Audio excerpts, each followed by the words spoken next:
आज हम class 10th के स्टूडेंट के लिए साइंस सब्जेक्ट को स्टार्ट करने वाले हैं, जिसमें हम सबसे पहले आपको फर्स्ट चैप्टर जिसका नाम प्रकाश का परावर्तन है उसके बारे में बताएंगे। और जैसा कि आप थंबनेल पर भी देखे होंगे कि यह पार्ट 1 वीडियो है, मतलब इसमें पूरा चैप्टर कवर नहीं हो पाएगा क्योंकि जो प्रकाश का परावर्तन चैप्टर है वो एक लंबा चैप्टर है और बहुत ही ज़्यादा इंपॉर्टेंट चैप्टर है। इससे एग्जाम में भी बहुत सारे क्वेश्चन पूछे जाते हैं और बहुत इंपॉर्टेंट क्वेश्चन पूछे जाते हैं। तो आज हम आपको प्रकाश का परावर्तन चैप्टर की शुरुआत करेंगे और मुश्किल से 4 से 5 वीडियो में हम इस चैप्टर को ख़त्म कर देंगे।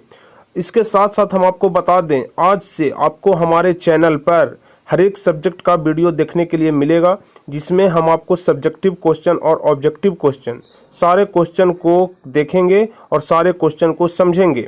चूँकि बिहार बोर्ड का एग्ज़ाम अब बहुत नज़दीक आने वाला है, मुश्किल से 7 से 8 महीने का समय ही बिहार बोर्ड के एग्ज़ाम में बच गया है। तो इसलिए हम आप सभी लोगों से अनुरोध करेंगे कि आप लोग पढ़ाई शुरू कर दीजिए, क्योंकि अब ज़्यादा टाइम नहीं है। 7 से 8 महीने बहुत जल्दी निकल जाएंगे, आपको पता भी नहीं चलेगा।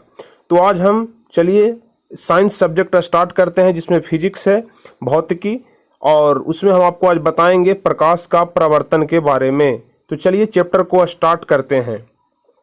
और आपको रेगुलर बेसिस पर अगर वीडियो चाहिए सभी सब्जेक्ट का, तो आप हमारे चैनल को जल्दी से सब्सक्राइब कर लीजिए और साथ में बेल आइकन भी दबाइएगा, क्योंकि बेल आइकन नहीं दबाइएगा और जब हम वीडियो अपलोड करेंगे तो आपके पास नोटिफिकेशन नहीं जाएगा। इसलिए बेल आइकन को दबाकर नोटिफिकेशन ऑल जरूर कर लीजिएगा। तो चलिए शुरू करते हैं। तो आप देख सकते हैं सबसे पहला नंबर चैप्टर है प्रकाश का परावर्तन, जिसके बारे में हम आज आपको पढ़ाने वाले हैं। तो प्रकाश के परावर्तन के बारे में हम आज आपको पढ़ाएंगे, जिसमें सबसे पहले हम देख लेंगे कि भौतिकी क्या है। चूंकि हम फिजिक्स सब्जेक्ट स्टार्ट कर रहे हैं, फिजिक्स जिसको हिंदी में भौतिकी बोला जाता है। आप लोग बिल्कुल चिंता ना करिएगा, क्योंकि हम आपको बहुत नीचे स्तर से पढ़ाएंगे, एकदम शून्य से पढ़ाएंगे। यदि आप कुछ भी नहीं जानते होंगे फिर भी आपको 100% समझ में आएगा। तो चिंता ना करें, सिर्फ आप हमारे चीज़ जो भी हम आपको बताते हैं उसको आप ध्यान से पढ़ें। हम गारंटी देते हैं कि आपका नंबर जो है बोर्ड में 80% से ऊपर जरूर आएगा। तो चलिए, जितना हम आपको समझाते हैं सिर्फ उतना ही समझिएगा, और साथ ही साथ अगर आप चाहें तो इस क्वेश्चन को अपने कॉपी में भी नोट करते चलिएगा, जिससे कि आपको याद करने में ज़्यादा सुविधा होगी।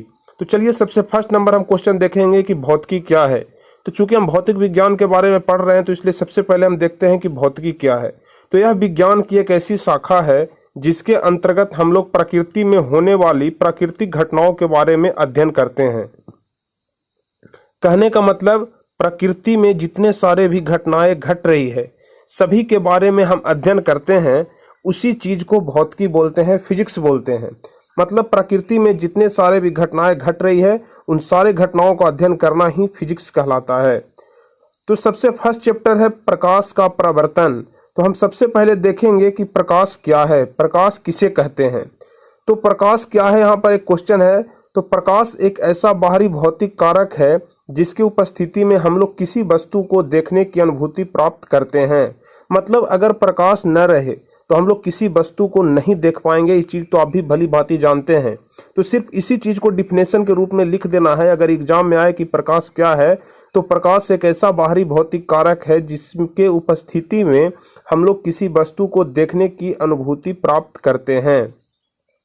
और प्रकाश एक प्रकार की ऊर्जा है, यह निर्वात में भी गमन करती है। निर्वात कहने का मतलब हुआ जहाँ पर हवा बिल्कुल नहीं रहती है, हवा का मात्रा जहाँ शून्य रहता है उस चीज़ को निर्वात कहा जाता है। इंग्लिश में इसको वैक्यूम बोला जाता है। तो जो प्रकाश है वो निर्वात में भी गमन करती है, वैक्यूम में भी गमन करती है, और प्रकाश एक प्रकार की ऊर्जा है। चलिए, उसके आगे हम लोग देखेंगे कि आखिर जो प्रकाश है वो निर्वात में गमन करती है, तो निर्वात में इसकी चाल कितना होता है। तो प्रकाश की चाल जो है वो निर्वात में 3 × 10⁸ मीटर पर सेकंड होता है। अगर इसको किलोमीटर पर सेकंड में निकालेंगे तो 3 लाख किलोमीटर पर सेकंड होगा निर्वात में प्रकाश की चाल। तो आप इस चीज़ को याद रखिए, क्योंकि यह जो क्वेश्चन है वो हर एक बार 10th में फिजिक्स में ऑब्जेक्टिव में पूछा जाता है कि निर्वात में प्रकाश की चाल कितनी होती है। तो आप ध्यान रखेंगे, निर्वात में प्रकाश की चाल 3 × 10⁸ मीटर पर सेकंड होता है। आप जानते होंगे कि प्रकाश हमेशा सीधी रेखा में गमन करती है, प्रकाश तिरछी रेखा में नहीं गमन करती है। क्योंकि अगर यहाँ पर सूरज है तो यहाँ से अगर प्रकाश निकलेगा तो यह हमेशा सीधी रेखा में ही गमन करेगा। अगर सूर्य से प्रकाश निकलती है तो सीधे पृथ्वी पर आती है। तो प्रकाश हमेशा सीधी रेखा में ही गमन करती है। ऐसा नहीं है कि यहाँ से प्रकाश निकला और इधर से मुड़ गया इधर, इधर से मुड़ गया इधर। जी नहीं, प्रकाश हमेशा सीधी रेखा में ही गमन करती है। इस बात को आप ध्यान रखेंगे। उसके बाद हम देखेंगे कि प्रकाश एक विद्युत चुंबकीय तरंग है। इस चीज को याद रखेंगे कि प्रकाश एक विद्युत चुंबकीय तरंग है। तो प्रकाश के बारे में हम लोग 4 चीज जाने कि प्रकाश एक प्रकार की ऊर्जा है, यह निर्वात में भी गमन करती है। इसकी चाल निर्वात में 3 × 10⁸ मीटर पर सेकेंड यानी कि 3 लाख किलोमीटर पर सेकेंड होता है। यह हमेशा सीधी रेखा में गमन करती है और प्रकाश एक विद्युत चुंबकीय तरंग है। ध्यान रखेंगे। चलिए अब अगले क्वेश्चन की ओर बढ़ते हैं और अगला क्वेश्चन है, देख लेंगे यहाँ पर। 19वीं शताब्दी में यह पाया गया कि यदि प्रकाश के पथ में एक बहुत ही छोटी अपारदर्शित वस्तु रख दी जाए तो प्रकाश सीधे चलने के बजाय अपने पथ से थोड़ा सा विचलित हो जाता है। इस घटना का नाम विवर्तन दिया गया। क्वेश्चन एग्जाम में पूछता है कि विवर्तन किसे कहते हैं। तो आपको बोलना है कि यदि प्रकाश के मार्ग में, यदि प्रकाश यहाँ पर आ रही है और अगर इसके मार्ग में अगर यहाँ पर हम कोई वस्तु रख देते हैं तो यहाँ से यह वस्तु से थोड़ी सी विचलित होकर के निकलती है, मतलब यहाँ से थोड़ी सी टेढ़ी हो जाती है और उसके बाद प्रकाश आर पार करती है। तो इसी का नाम हम लोग विवर्तन देते हैं। तो यहाँ पर देख सकते हैं, फिर से एक बार हम पढ़ देते हैं। 19वीं शताब्दी में यह पाया गया कि यदि प्रकाश के पथ में एक बहुत ही छोटी अपारदर्शित वस्तु रख दी जाए तो प्रकाश सीधे चलने के बजाय अपने पथ में थोड़ा सा विचलित हो जाता है। इस घटना का नाम विवर्तन दिया गया। चलिए हम आपको बता देते हैं, हम आपसे रिक्वेस्ट करते हैं कि आप डेली अगर सिर्फ हमें एक सब्जेक्ट पर अगर हमें सिर्फ आप आधा घंटा देते हैं, 30 मिनट ही दे देते हैं, तो हम गारंटी के साथ कहते हैं कि आपका एग्जाम बहुत बेहतर जाएगा। क्योंकि ज़्यादा लंबा वीडियो होने वाला नहीं है। आपको हम हर एक वीडियो 20 से 30 मिनट के बीच में देंगे। सिर्फ आपको 20 से 25 मिनट का वीडियो को देख लेना है। उतने में ही धीरे धीरे करके आपको जब तक आपका एग्ज़ाम आएगा नज़दीक, जैसे जैसे आपका एग्ज़ाम आएगा आपका पूरा सिलेबस हम क्लियर करा देंगे, पूरा सिलेबस हम ख़त्म करा देंगे। तो बिल्कुल आप टेंशन मत लीजिएगा। बस डेली बेसिस पर जैसे जैसे हम वीडियो डालते हैं आप वीडियो देखते जाइएगा, आपका पूरा सिलेबस ख़त्म हो जाएगा, आपको पता भी नहीं चलेगा। और इसके अलावा हम आपको बता दें, हम कुछ भी बताते हैं, इसके अलावा आपको कुछ भी समझ में नहीं आता है, थोड़ा बहुत प्रॉब्लम रह जाता है, तो डिस्क्रिप्शन में हम टेलीग्राम का लिंक दिए हुए हैं, आप वहां से जा करके सीधे आप हमसे कुछ भी पूछ सकते हैं अगर आपको कहीं पर भी प्रॉब्लम होती है तो। इसके अलावा आप हमारे फेसबुक ग्रुप में भी जुड़ सकते हैं, नीचे दिया हुआ है, और फेसबुक पेज को भी लाइक और फॉलो कर सकते हैं। सभी का लिंक आपको नीचे डिस्क्रिप्शन में मिल जाएगा। चलिए चलते हैं अगले क्वेश्चन की ओर। अगला क्वेश्चन कहता है कि किरण किसे कहते हैं। ये भी इंपॉर्टेंट क्वेश्चन है, 1 नंबर में पूछ देता है कि किरण किसे कहते हैं। तो प्रकाश जिस पथ पर चलता है उसके दिशा को ही किरण कहते हैं। मतलब यहाँ पर आप देख रहे हैं कि प्रकाश इस पथ पर चल रहा है, तो इस तरफ अगर चल रहा है तो इसी को हम लोग किरण कहते हैं। जिस पथ पर प्रकाश चलता है उस दिशा को ही किरण कहते हैं। बहुत ही सिंपल चीज़ है, इसको याद रखिएगा। उसके बाद हम लोग देखेंगे कि किरण पुंज किसे कहते हैं।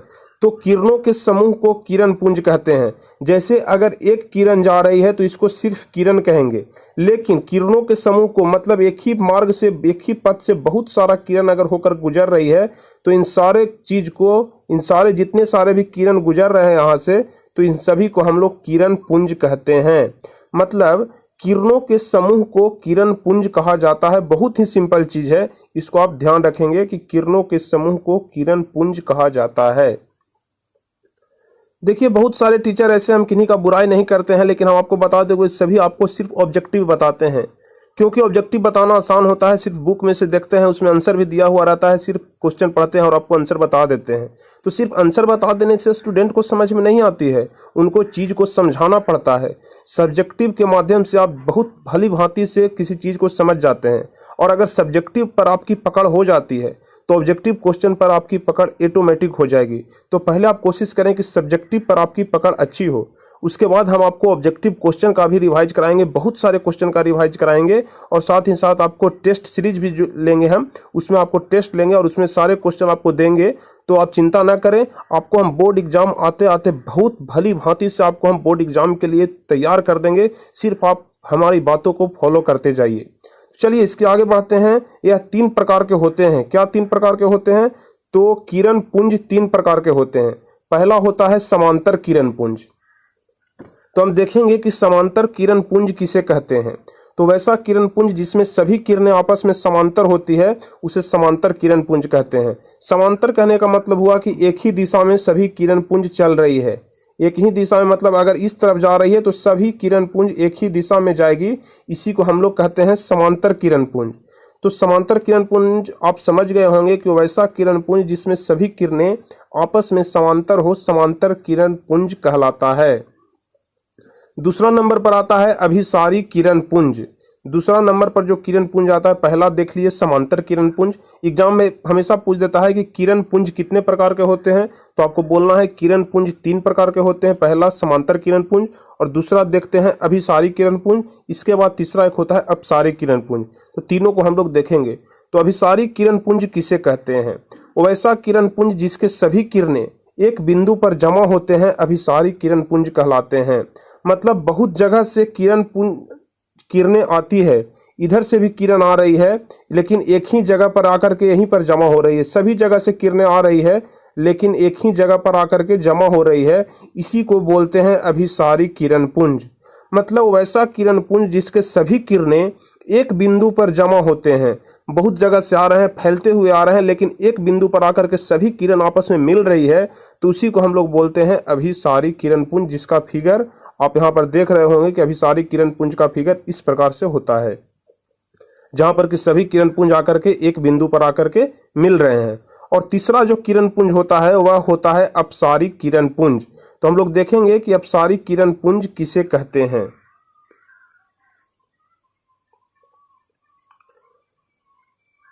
तो अगर अपसारी किरण पुंज के बारे में बात करें तो वैसा किरण पुंज जिनके सभी किरणें एक बिंदु से फैलती हुई प्रतीत होती है, अपसारी किरण पुंज कहलाता है। मतलब एक बिंदु, अगर यहाँ पर एक बिंदु है तो यहाँ से सारी किरणें निकल रही है, तो इसी को हम लोग बोलते हैं अपसारी किरण पुंज। एक बिंदु से अगर सारी किरणें आपस में निकल रही है तो उसको हम लोग अपसारी किरण पुंज बोलते हैं। तो डिफिनेशन एक बार और पढ़ लीजिए। वैसा किरण पुंज जिसके सभी किरणें एक बिंदु से फैलती हुई प्रतीत होती है, अपसारी किरण पुंज कहलाता है, जिसका फिगर आप यहाँ पर नीचे देख रहे होंगे। इस प्रकार से इसका फिगर बनता है। अगर डिफिनेशन आता है तो आप डिफिनेशन के साथ साथ फिगर भी बनाएंगे, क्योंकि एग्जाम में अगर आप डिफिनेशन सिर्फ लिख देते हैं, अगर 5 नंबर का क्वेश्चन है, अगर आप सिर्फ डिफिनेशन ही लिखते हैं तो आपको 3 नंबर ही मिलेगा। लेकिन अगर आप साथ साथ फिगर भी बना देते हैं तो आपको 5 का 5 नंबर फुल मार्क्स मिलता है। तो आप कोशिश करें कि जब भी एग्जाम में आप अपना क्वेश्चन लिखें तो उसके साथ साथ फिगर और एग्जाम्पल, अगर किसी कोई ऐसा क्वेश्चन है जिसमें एग्जाम्पल देने लायक रहे तो उसमें एग्जाम्पल आप जरूर दें, जिससे आपको फुल मार्क्स मिलेंगे, पूरे नंबर मिलेंगे। अब चलते हैं इसके अगले क्वेश्चन पर। तो हम देख लिए, यहाँ पर आप ऊपर में अभी देखिए कि किरण पुंज कितने प्रकार के होते हैं। तो किरण पुंज 3 प्रकार के होते हैं, समांतर किरण पुंज, अपसारी किरण पुंज और अभिसारी किरण पुंज। तो आप तीनों चीज को अच्छे से समझ चुके होंगे। जितने भी सारे हम बता रहे हैं, डिफिनेशन बता रहे हैं, आप सभी को नोट करते चलेंगे, आपको हर हाल में समझ में आ जाएगा। और अगर आपको नोट नहीं करना है, अगर आप चाहते हैं कि जिस पीडीएफ से हम आपको पढ़ा रहे हैं उस पीडीएफ को ही आप लेना चाहते हैं, तो आप हमसे संपर्क कर सकते हैं। टेलीग्राम पर आप हमसे बोल सकते हैं कि सर हमें वो पीडीएफ चाहिए, तो बहुत कम ही कीमत में आपको सारे पीडीएफ हम प्रोवाइड करवा देंगे। सारे पीडीएफ आप खरीद सकते हैं, जिसके माध्यम से आप आसानी से पढ़ सकते हैं। आप लिखने से बच जाइएगा, क्योंकि एक चैप्टर में आपका 70 से 80 पेज है, तो उतना लिखना आसान नहीं होगा। तो आपको बेहतर रहेगा कि आप सारे पीडीएफ को बाय कर लें, सारे पीडीएफ को परचेज कर लें। बहुत कम ही पैसा में आपको सारे पीडीएफ मिल जाएंगे। मुश्किल से इसकी कीमत 10 रुपये है, तो आप चाहें तो आप 10 रुपये पेड करके पीडीएफ खरीद सकते हैं। तो चलिए इसके अलावा हम अगला क्वेश्चन देखते हैं। आत्मदीप्त पदार्थ क्या होता है? वैसा पदार्थ जो स्वयं प्रकाश का उत्सर्जन करता है आत्मदीप्त पदार्थ कहलाता है। मतलब वैसा पदार्थ जो स्वयं प्रकाश का उत्सर्जन करता है, जैसे सूरज हो गया, तारा हो गया, जुगनू हो गया, इन सभी के पास अपना खुद का प्रकाश होता है। सूरज अपने प्रकाश से चमकता है, तारा अपने प्रकाश से चमकता है और जुगनू भी अपने प्रकाश से ही चमकता है। तो वैसा सारा चीज दुनिया में जितना भी चीज है जिसके पास अपना खुद का प्रकाश है, जो खुद से प्रकाश को उत्सर्जन करता है, खुद से प्रकाश को छोड़ता है, उन सारे चीज को हम लोग आत्मदीप्त पदार्थ कहते हैं। और दूसरा होता है अदीप्त पदार्थ। तो वैसा पदार्थ जो स्वयं प्रकाश का उत्सर्जन नहीं करता है, मतलब जो जिसके पास खुद का प्रकाश नहीं होता है उसे अदीप्त पदार्थ कहते हैं, और जिसके पास खुद का पदार्थ होता है, खुद का लाइट होता है, खुद का प्रकाश होता है, उसको हम लोग आत्मदीप्त पदार्थ कहते हैं। तो ध्यान रखेंगे, आत्मदीप्त और अदीप्त ये दोनों ही सिर्फ सिंपल चीज है, सिर्फ एक में नहीं लग जाएगा और एक में हाँ लग जाएगा। एक के पास प्रकाश होता है अपना और एक के पास अपना प्रकाश नहीं होता है। जैसे इसका एग्जाम्पल चंद्रमा हो जाएगा। चंद्रमा सूर्य के प्रकाश से चमकता है, न कि चंद्रमा अपने प्रकाश से प्रकाशित होता है। तो आप ध्यान रखेंगे, प्रकाश जिसके पास अपना प्रकाश होता है उसे आत्मदीप्त पदार्थ कहते हैं, और जिसके पास अपना प्रकाश नहीं होता है, दूसरे के प्रकाश से चमकता है, उसे हम लोग अदीप्त पदार्थ कहते हैं। अब चलेंगे इसके आगे, देख लेते हैं। यहाँ पर एक क्वेश्चन दिया हुआ है कि निर्वात में प्रकाश का चाल कितना होता है। तो अभी हम आपको ऊपर बताए हैं कि निर्वात में प्रकाश की चाल 3 × 10⁸ मीटर पर सेकंड होता है। अगर यहाँ पर, लेकिन हमको यहाँ पर किलोमीटर में है, तो 3 × 10⁵ किलोमीटर पर सेकंड यहाँ पर हमारा सही आंसर होगा। इसके बाद फिर से क्वेश्चन नीचे दिया हुआ है, इनमें से कौन सा कथन सत्य है। तो सभी कथन को हम लोग पढ़ेंगे। प्रकाश सरल रेखा में गमन करती है, तो अभी हम आपको ऊपर बताए हैं कि यह बात सही है कि प्रकाश हमेशा सरल रेखा में ही गमन करती है। प्रकाश एक प्रकार की ऊर्जा है, यह भी बात सही है। और प्रकाश एक विद्युत चुंबकीय तरंग है, इस चीज को भी हम आपको अभी ऊपर बताए हैं कि प्रकाश एक विद्युत चुंबकीय तरंग है। तो इसका सही आंसर 4 हो जाएगा, इनमें से सभी, मतलब इनमें से सभी कथन आपका सत्य है। चलिए इसके आगे हम लोग देखेंगे कि प्रकाशीय माध्यम किसे कहते हैं। प्रकाशीय माध्यम का डिफिनेशन लिखना है। तो देखेंगे, यह एक ऐसा क्षेत्र होता है जहां से प्रकाश की किरणें निकलकर हमारी आंखों तक पहुंचती है। आंख को ही नेत्र बोला जाता है, ध्यान रखेंगे। तो जहां से प्रकाश की किरणें निकलकर हमारी आंखों तक पहुंचती है, उसी को हम लोग प्रकाशीय माध्यम कहते हैं। जैसे हवा हो गया, पानी हो गया, कांच हो गया, तेल हो गया, एल्कोहल हो गया, हीरा आदि प्रकाशीय माध्यम होते हैं। मतलब जितने भी चीज ऐसे हैं जहां से प्रकाश की किरणें निकलकर हमारे आंखों तक पहुंच जाती है। जैसे अगर यहाँ पर सूर्य है और सूर्य से प्रकाश की किरणें निकल रही है, तो बीच बीच में इधर सब हवा भी है, जहां से हवा से होते हुए प्रकाश की किरणें हमारी आंखों तक आती है। तो इन हवा जो बीच में यहाँ पर पड़ जाता है, तो इस हवा को ही हम लोग प्रकाशीय माध्यम बोलते हैं। तो फिर से आप समझ लेंगे इसको, क्योंकि बहुत ज़्यादा इंपॉर्टेंट क्वेश्चन है कि प्रकाशीय माध्यम क्या होता है। तो जहां से प्रकाश की किरणें निकलकर हमारी नेत्र तक पहुंचती है, उसको प्रकाशीय माध्यम बोलते हैं। आपको जोन सा भी क्वेश्चन याद ना होवे, उसे आप कॉपी पर आराम से लिख लेंगे और हमारी वीडियो को देख करके अच्छे से समझ लेंगे। उसके बाद आपको ऑटोमेटिक याद हो जाएगा। हम आपको कोशिश करते हैं कि हम इस प्रकार से बताएं कि आपको सिर्फ वीडियो देखते देखते ही आपको सारी चीज़ें याद हो जाएं। अगर इसके बाद भी अगर याद नहीं होती है तो आप उसको लिख लेंगे और अच्छे से पढ़ लेंगे। अगर उसके बाद भी कहीं प्रॉब्लम होती है तो आप सीधे हमें टेलीग्राम पर जुड़ सकते हैं और हमारे फेसबुक पेज पर भी जुड़ सकते हैं। वहाँ से भी आप हमको मैसेज कर करके आप हमसे पूछ सकते हैं। चलिए इसके आगे हम लोग देखेंगे कि माध्यम क्या होता है। जैसे प्रकाशीय माध्यम के बारे में भी हम लोग पढ़े, तो उसके बाद देखेंगे कि प्रकाशीय माध्यम कितने प्रकार के होते हैं और प्रकाशीय माध्यम किसे कहते हैं। तो प्रकाशीय माध्यम 2 प्रकार के होते हैं, समांगी माध्यम और विषमांगी माध्यम। तो सबसे पहले हम लोग देखेंगे कि समांगी माध्यम क्या कहलाता है।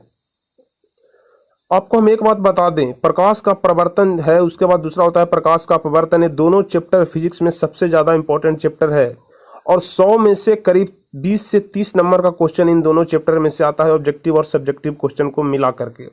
तो आप लोग इन दोनों चैप्टर पर बहुत ज़्यादा ध्यान देंगे और सारी चीज़ें को याद रखेंगे। बहुत लंबा चैप्टर भी है, इसलिए थोड़ा सा 4 से 5 वीडियो 6 वीडियो भी जा सकता है, इतने में पूरा चैप्टर खत्म हो जाएगा। तो आप लोग धैर्य बनाए रखेंगे और आपको सारी चीज़ें बताएंगे। ऐसा नहीं है कि सिर्फ 2 वीडियो में ही आपको शॉर्ट में बता दें, उसमें आधा क्वेश्चन ही छूट जाए तो आपको कोई फायदा होने वाला नहीं है। इसलिए वीडियो थोड़ा सा लंबा जाएगा, 5 वीडियो बनेगा, 6 वीडियो बनेगा और आपका ये चैप्टर खत्म हो जाएगा। तो आप डेली बेसिस पर देखते रहेंगे, डेली हम आपको एक वीडियो प्रोवाइड कराते रहेंगे, देते रहेंगे, जहाँ से आप लोग चीज़ों को समझते रहेंगे। तो चलिए हम देखते हैं समांगी माध्यम क्या कहलाता है। यह एक ऐसा माध्यम है जिसके प्रत्येक भाग का गुण और बनावट एक समान होता है, समांगी माध्यम कहलाता है। मतलब जिसके प्रत्येक भाग का गुण और बनावट एक समान होता है। मतलब आप जिसे भी देखिएगा, 2 चीज़ में अगर कंपेयर करिएगा तो उसका बनावट और गुण दोनों एक समान होगा। लगेगा कि देखने में जिससे लगता है कि दोनों का गुण भी एक समान है और दोनों को बनावट भी एक समान है, तो उसी को हम लोग समांगी माध्यम कहते हैं। जैसे जल हो गया और कांच हो गया, जल के भी आर पार हम लोग आसानी से देख पा लेते हैं और कांच के भी आर पार हम लोग आसानी से देख पाते हैं। तो जल और कांच दोनों का रंग भी करीब करीब सेम होता है, तो दोनों देखने में एक जैसा लगता है, दोनों का गुण और बनावट एक जैसा ही दिखाई पड़ता है, इसलिए हम इसको समांगी माध्यम कहते हैं। उसके बाद दूसरा देखेंगे विषमांगी माध्यम। तो यह एक ऐसा माध्यम है जिसके प्रत्येक भाग का गुण और बनावट एक समान नहीं होता है, विषमांगी माध्यम कहलाता है। मतलब दो चीज़ का अगर कंपेयर करें, अगर दोनों का गुण और बनावट दोनों का एक समान अगर नहीं आ रहा है, इसका मतलब विषमांगी माध्यम है। और अगर दोनों का गुण और बनावट एक समान देखने में लग रहा है, इसका मतलब वो समांगी माध्यम है। तो विषमांगी माध्यम का उदाहरण हवा का मिश्रण हो जाता है, जहां पर गर्म और ठंडा, मतलब जो गर्म हवा होता है और ठंडा हवा होता है, दोनों का मिश्रण अगर कर दें तो ये विषमांगी माध्यम का उदाहरण होता है। अगर एग्जाम में अगर आपसे एक क्वेश्चन पूछा जाता है कि समांगी माध्यम और विषमांगी माध्यम क्या है, तो आप इसमें डिफिनेशन तो लिखेंगे ही, इसके साथ साथ आप एग्जाम्पल जरूर दीजिएगा, क्योंकि एग्जाम्पल देने से कोई भी डिफिनेशन अपने आप में बेहतर बन जाता है। चलिए, इसके बाद हम आप लोग को बताएंगे कि प्रकाश के गमन के आधार पर जो पदार्थ होते हैं वो कितने प्रकार के होते हैं। तो अगला क्वेश्चन हम लोग देखेंगे कि प्रकाश के गमन के आधार पर पदार्थ कितने प्रकार के होते हैं। तो प्रकाश के गमन के आधार पर पदार्थ जितने भी सारे पदार्थ होते हैं वो 3 प्रकार के होते हैं। पहला होता है पारदर्शी, दूसरा होता है अपारदर्शी और तीसरा होता है पारभासी पदार्थ। तो सबसे पहले हम एक एक करके देखेंगे पारदर्शी पदार्थ किसे कहते हैं। पारदर्शी पदार्थ के बारे में आप पहले भी पढ़े होंगे 8 या 9th में, जिसमें आप लोग जानते होंगे कि वो ऐसा पदार्थ जिसमें प्रकाश की किरणें पूर्णतः पार कर जाती है। जैसे यहाँ पर कोई अगर लकड़ी का कांच का तख्ता है, अगर यहाँ से प्रकाश का हम किरण यहाँ पर लाएंगे तो यहाँ से कांच से होते हुए प्रकाश आसानी से पार कर जाएगी। अगर बीच में पानी रखा हुआ है तो प्रकाश पार कर जाएगी, अगर बीच में हवा है तो प्रकाश पार कर जाएगी। तो कांच हो गया, पानी हो गया, हवा हो गया, सारे पारदर्शी पदार्थ कहलाते हैं। अब फिर से एक बार समझ लेंगे, वैसा पदार्थ जिनसे प्रकाश की किरणें पूर्णतः पार कर जाती है उसे हम लोग पारदर्शी पदार्थ कहते हैं, जैसे कांच, पानी और हवा। और इसी का जस्ट उल्टा हो जाता है अपारदर्शी पदार्थ, मतलब वैसा पदार्थ जिनमें प्रकाश की किरणें आर पार नहीं होती है, प्रकाश की किरणें पार नहीं कर पाती है, उसको हम लोग बोलते हैं अपारदर्शी पदार्थ। जैसे ईंट हो गया, पत्थर हो गया, अगर प्रकाश कहीं से आ रही है, अगर उसके सामने हम लोग ईंट को रख देंगे, पत्थर को रख देंगे, तो पदार्थ जो प्रकाश है वहीं पर रुक जाती है, उसके आर पार नहीं होती है। लेकिन अगर वहां पर कांच रखेंगे तो प्रकाश आर पार हो जाएगी। इसलिए ईंट पत्थर जो होता है वो अपारदर्शी पदार्थ में आ जाता है और कांच, पानी, हवा ये सब पारदर्शी पदार्थ में आ जाता है। इसके बाद हम लोग देखेंगे पारभासी पदार्थ किसे कहते हैं। वैसा पदार्थ जिनसे प्रकाश की किरणें अंशतः बाहर निकलती है पारभासी पदार्थ कहलाता है। अंशतः कहने का मतलब हुआ कि कुछ प्रकाश पार कर जाती है और कुछ प्रकाश पार नहीं करती है, मतलब थोड़ा थोड़ा पार होता भी है और थोड़ा थोड़ा पार नहीं भी होता है, तो उसे ही हम लोग पारभासी पदार्थ कहते हैं।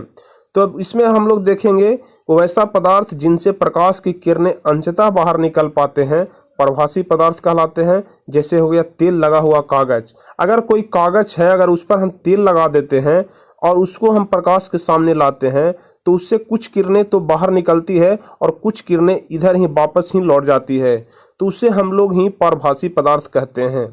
और घिसा हुआ कांच, अगर कांच अगर सीधा है, नया कांच है, अगर उसको हम लोग प्रकाश के सामने रखेंगे तो प्रकाश की किरणें आर पार हो जाएगी। लेकिन अगर कांच को हम किसी पत्थर से घिस दे या फिर कोई किसी भी पदार्थ से अगर कांच को हम लोग घिस देते हैं, उसके बाद अगर हम उसे प्रकाश के सामने रखते हैं तो उससे कुछ प्रकाश की किरणें पार कर जाती है और कुछ प्रकाश की किरणें पार नहीं कर पाती है। आप इस चीज़ को घर पर एक्सपेरिमेंट करके भी देख सकते हैं चीज़ों को समझने के लिए। चलिए, इसके बाद हम लोग नेक्स्ट क्वेश्चन की ओर बढ़ेंगे। तो अगला क्वेश्चन है, कुछ यहाँ पर क्वेश्चन ऑब्जेक्टिव है, निम्नलिखित में कौन सा पदार्थ पारदर्शी नहीं है। कि निम्नलिखित में कौन सा पदार्थ पारदर्शी नहीं है। आप लोग को हम यहाँ पर ऑब्जेक्टिव क्वेश्चन तो कुछ बताएंगे ही, इसके अलावा वीडियो जब खत्म हो जाएगा, चैप्टर खत्म हो जाएगा, तो आपको पार्टिकुलर हम एक वीडियो ही ऑब्जेक्टिव क्वेश्चन को लिए आपको देंगे। 1 से 2 वीडियो में हम आपको सारे ऑब्जेक्टिव क्वेश्चन क्लियर करा देंगे, क्योंकि सब्जेक्टिव के अलावा ऑब्जेक्टिव क्वेश्चन को भी पढ़ना बहुत ज़रूरी है। क्योंकि आप सभी लोग जानते होंगे कि बोर्ड के एग्जाम में 50% का ऑब्जेक्टिव और 50% का सब्जेक्टिव क्वेश्चन रहता है। इसलिए जितना ज़्यादा इंपॉर्टेंट सब्जेक्टिव क्वेश्चन है, उतना ही ज़्यादा जो है वो इम्पॉर्टेंट ऑब्जेक्टिव क्वेश्चन भी होता है। तो निम्नलिखित में कौन सा पदार्थ पारदर्शी नहीं है? तो तेल लगा हुआ कागज, ईंट, पत्थर और इनमें से सभी। तो हम आपको अभी अभी बताए कि तेल लगा हुआ कागज जो होता है वो पारभासी में आता है। तेल लगा हुआ कागज पारभासी में आता है। और ईंट हो गया इनमें से सभी। तो पारदर्शी पदार्थ में से नहीं आता है ईंट, तेल लगा हुआ कागज, पत्थर और इनमें से सभी। तो इसका सही आंसर हो जाएगा इनमें से सभी। यह पारदर्शी पदार्थ नहीं है। इसके बाद नेक्स्ट क्वेश्चन देखेंगे, इनमें से कौन पारभासी है? पारभासी मतलब कुछ किरणें पार कर भी जाए और कुछ किरणें पार न भी करे। तो हवा तो हम लोग जानते हैं कि हवा से प्रकाश की किरणें पार कर जाती है। उसके बाद होता है पानी, पानी से भी प्रकाश की किरणें पूर्ण रूप से पार कर जाती है। लेकिन घिसा हुआ कागज की अगर बात करें तो अभी हम आपको ऊपर में बताए हैं कि घिसा हुआ कागज जो है उससे कुछ किरणें पार करती है और कुछ किरणें पार नहीं भी करती है। तो घिसा हुआ कागज आपका पारभासी पदार्थ में आ जाता है। उसके बाद अगला क्वेश्चन देखेंगे, वह क्षेत्र जिससे होकर प्रकाश आंखों तक पहुंचता है क्या कहलाता है? प्रकाश आंखों तक पहुंचता है जिस चीज से होकर के उसको क्या कहलाता है? तो अभी हम आपको बताएं कि जिस भी चीज से होकर के, जहां से भी प्रकाश की किरणें होकर के हमारी आंखों तक पहुंचता है उसे हम लोग प्रकाशीय माध्यम कहते हैं। तो वह क्षेत्र जिससे होकर प्रकाश आंखों तक पहुंचता है उसको हम लोग प्रकाशीय माध्यम बोलते हैं। चलिए उसके बाद हम लोग देखेंगे कि प्रकाश की किरणें जिनसे पार हो सकती है उसको हम लोग क्या बोलते हैं? प्रकाश की किरणें जिनसे पार हो जाती है उसको क्या बोला जाता है? तो प्रकाशीय माध्यम, की पारभासी, की पारदर्शी, किनमें से सभी। तो प्रकाश की किरणें जिनसे पार हो जाती है उनको हम लोग इनमें से सभी बोलते हैं, क्योंकि प्रकाशीय माध्यम से भी प्रकाश की किरण पार होती है, पारभासी से भी प्रकाश की किरण पार होती है, पारदर्शी से भी प्रकाश की किरण पार हो जाती है और इनमें से सभी, मतलब इसका सही आंसर चौथा हो जाएगा। अब चलेंगे अगले नंबर क्वेश्चन की ओर। वैसा पदार्थ जिनसे प्रकाश की किरणें अंशतः पार होती है। अंशतः कहने का मतलब हुआ थोड़ा थोड़ा पार होता है और थोड़ा थोड़ा पार नहीं भी होता है, तो उसको हम लोग क्या बोलते हैं? तो अभी अभी हम आपको ऊपर में बताए हैं कि जिससे प्रकाश की किरणें अंशतः पार होती है उसको हम लोग पारभासी पदार्थ बोलते हैं। जैसे तेल लगा हुआ कागज, घिसा हुआ कांच, इन सभी का उदाहरण देकर के अभी हम आपको ऊपर में समझाए थे। तो वैसा पदार्थ जिनसे प्रकाश की किरणें अंशतः पार करती है उसको हम लोग पारभासी पदार्थ कहते हैं। अगला नंबर क्वेश्चन देखेंगे, निम्नलिखित में कौन दीप्त पदार्थ है? दीप्त कहने का मतलब हुआ जिसके पास अपना खुद का प्रकाश है। तो आग हो जाएगा। आग के पास अपना खुद का प्रकाश होता है जिसके रोशनी में हम लोग किसी वस्तु को देखने की अनुभूति प्राप्त करते हैं, किसी वस्तु को देखते हैं। तो आग यहाँ पर हो जाएगा, वो आत्मदीप्त पदार्थ हो जाएगा, दीप्त पदार्थ हो जाएगा। अब चलेंगे अगले नंबर क्वेश्चन की ओर। निम्नलिखित में कौन सा पदार्थ समांगी माध्यम का उदाहरण नहीं है? ऊपर में हम आपको बताया कि माध्यम दो प्रकार के होते हैं, समांगी माध्यम और विसमांगी माध्यम। आपको हम एक चीज को जहां पर भी जिसका चर्चा आता है आपको फिर से हम बताते हैं, जिससे कि चीजें आपको जल्दी से याद हो जाए। सिर्फ वीडियो देखते देखते ही आपको वो सारी चीजें याद हो जाए। तो चलिए, निम्नलिखित में कौन सा पदार्थ समांगी माध्यम का उदाहरण नहीं है? तो पानी यहाँ पर समांगी माध्यम का उदाहरण नहीं है। पानी यहाँ पर समांगी माध्यम का उदाहरण है, कांच यहाँ पर समांगी माध्यम का उदाहरण है, और हवा, पानी, कांच सभी कुछ समांगी माध्यम का उदाहरण है। लेकिन कैल्साइट जो होता है वो समांगी माध्यम का उदाहरण नहीं है, क्योंकि इससे प्रकाश की किरणें पार नहीं कर पाती है। तो यहाँ पर सही आंसर कैल्साइट हो जाएगा। चलिए, तो ऑब्जेक्टिव क्वेश्चन खत्म होता है और इसके बाद हम आपको बताते हैं कि छाया किसे कहते हैं। नेक्स्ट टॉपिक है आपको छाया किसे कहते हैं, जो कि बहुत ज़्यादा इंपॉर्टेंट क्वेश्चन है। छाया, जिसको आप लोग अपने बोलचाल की भाषा में परछाई भी बोलते हैं। छाया को आप लोग बोलचाल की भाषा में परछाई भी बोलते होंगे। सभी आदमी का रात में परछाई दिखाई पड़ता है, या जब भी किसी भी वस्तु पर अगर लाइट पड़ती है तो उसके वस्तु की परछाई आपको दिखाई पड़ती होगी। तो जब प्रकाश के गमन पथ पर किसी अपारदर्शी वस्तु को रख दिया जाता है, जैसे अगर प्रकाश कहीं से आ रही है, अगर इसके बीच में हम लोग किसी वस्तु को रख देते हैं जो कि अपारदर्शी रहे, जिससे प्रकाश की किरणें पार न करें, क्योंकि अगर प्रकाश की किरणें अगर इससे पार कर जाएगी तो आपकी इसकी परछाई नहीं दिखाई पड़ेगी, इससे होकर के प्रकाश पार कर जाएगी। इसलिए प्रकाश के मार्ग में आपको सिर्फ अपारदर्शी वस्तु को ही रखना है यदि आप छाया को देखना चाहते हैं। तो जब प्रकाश के गमन पथ पर किसी अपारदर्शी वस्तु को रख दिया जाता है तो प्रकाश की किरणें उन्हें पार नहीं कर पाती है, जिसके कारण उस वस्तु के पीछे एक अंधेरा क्षेत्र बनता है। उसी को हम लोग छाया बोलते हैं, जिसको आप भली भांति जानते भी होंगे। तो मतलब कोई भी कहीं से भी प्रकाश आ रही है, अगर उसके बीच में हम लोग अपारदर्शी वस्तु को रख देते हैं तो उसके विपरीत साइड में जो हमको काले रंग की जो धब्बा दिखाई पड़ती है, उसी को हम लोग परछाई या छाया बोलते हैं। जैसे यहाँ पर चित्र के माध्यम से आप समझ सकते हैं, यहाँ से सूर्य की प्रकाश आ रही है नीचे धरती की तरफ, यहाँ पर बीच में कोई अपारदर्शी वस्तु रखा हुआ है और अपारदर्शी वस्तु के ठीक विपरीत साइड में ही आपको काला रंग का जो क्षेत्र दिखाई पड़ रहा है, इसी को हम लोग छाया बोलते हैं। अब चलेंगे इसके आगे नंबर क्वेश्चन की ओर। प्रकाश का प्रवर्तन, जो चैप्टर का नाम है प्रकाश का प्रवर्तन, अब उसके बारे में हम लोग यहाँ से पढ़ेंगे। अभी तो ऊपर हम सिर्फ बेसिक चीज के बारे में पढ़ रहे थे, जो कि इस चैप्टर से मिलता जुलता चीज था, इस चैप्टर से ही रिलेटेड चीज था। अब हम लोग मेन चैप्टर के बारे में पढ़ेंगे, जिसका नाम है प्रकाश का परावर्तन किसे कहते हैं। रिफ्लेक्शन ऑफ लाइट इसको इंग्लिश में बोला जाता है। तो इसका डिफिनेशन देखेंगे कि जब प्रकाश की किरणें किसी सतह से टकराकर अपने ही माध्यम में लौट जाते हैं तो लौटने के इस घटना को ही प्रकाश का परावर्तन कहते हैं। जब कोई भी प्रकाश कहीं पर आ रही है, अगर बीच में कोई माध्यम से टकराकर, कोई वस्तु से टकराकर अपने ही मार्ग में वापस लौट जाती है या फिर कहीं विचलित हो जाती है, मुड़ जाती है, तो उसी को हम लोग प्रकाश का परावर्तन कहते हैं। इसको अगर चित्र के माध्यम से समझे तो हम लोग इस प्रकार समझ सकते हैं कि अगर यहाँ से प्रकाश आ रही है, अगर बीच में हम किसी वस्तु को रख दिया जाता है तो प्रकाश इससे टकरा करके वापस अपने दिशा में लौट जाती है, तो इसी को हम लोग प्रकाश का परावर्तन बोलते हैं। चित्र के माध्यम से आप समझ सकते हैं, आप यहाँ पर देख रहे हैं कि प्रकाश वापस आ रही है और यहाँ जो इस सतह से टकराने के बाद प्रकाश लौट गई और इस तरह प्रकाश लौट जाती है, तो इसी को हम लोग प्रकाश का परावर्तन कहते हैं। जब प्रकाश की किरणें किसी सतह पर पड़ते हैं तो उसका क्या हो सकता है, प्रकाश का अवशोषण हो सकता है। अगर अवशोषी पदार्थ है तो वो प्रकाश को अवशोषित भी कर लेती है। अगर अब जो नीचे पदार्थ दिया हुआ है, अगर वो परावर्तित प्रकाश है जिससे प्रकाश की किरणें परिवर्तित हो जाती है, तो परिवर्तित भी हो सकती है प्रकाश। और अगर पारदर्शी पदार्थ है तो प्रकाश आर पार भी हो सकती है। तो इसका सही आंसर हो जाएगा इनमें से सभी।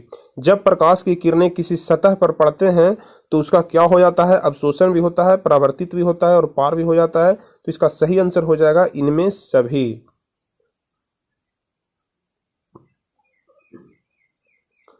तो इसके आगे हम आप लोग को कल अगले वीडियो में बताएंगे, क्योंकि ये 30 मिनट से ऊपर का वीडियो बन चुका है, आधे घंटा का वीडियो बन चुका है। तो पढ़ाते पढ़ाते हमको पता भी नहीं चला कि आधा घंटा कब निकल गया। इसलिए हम आपको बार बार बोलते हैं कि आप ध्यान से पढ़ेंगे। तो चलिए, यहाँ से हम आपको प्रकृति के आधार पर परावर्तक सतह कितने प्रकार के होते हैं, यहाँ से हम आपको अगले वीडियो में देंगे, पार्ट 2 वीडियो में। तो पार्ट 2 वीडियो आप हमारा जरूर देखें। उसी प्रकार से पार्ट 3, पार्ट 4 वीडियो हमको देखते रहें। आपका पूरा चैप्टर खत्म हो जाएगा और धीरे धीरे करके आपका पूरा सिलेबस ही खत्म हो जाएगा। तो चलते हैं, मिलेंगे आपको हम पार्ट 2 वीडियो में। तो जाते जाते आपसे हम बोलना चाहेंगे कि अगर अभी तक आप हमारे चैनल को सब्सक्राइब नहीं किए हैं, अगर आपको वीडियो अच्छा लगा तो इसे लाइक जरूर करिएगा और चैनल को सब्सक्राइब कर दीजिए और बेल आइकन दबा दीजिए, जिससे आगे का वीडियो आपको हमेशा आपको नोटिफिकेशन के माध्यम से मिलता रहे। चलिए फिर मिलते हैं आपसे अगले वीडियो में, तब तक के लिए धन्यवाद।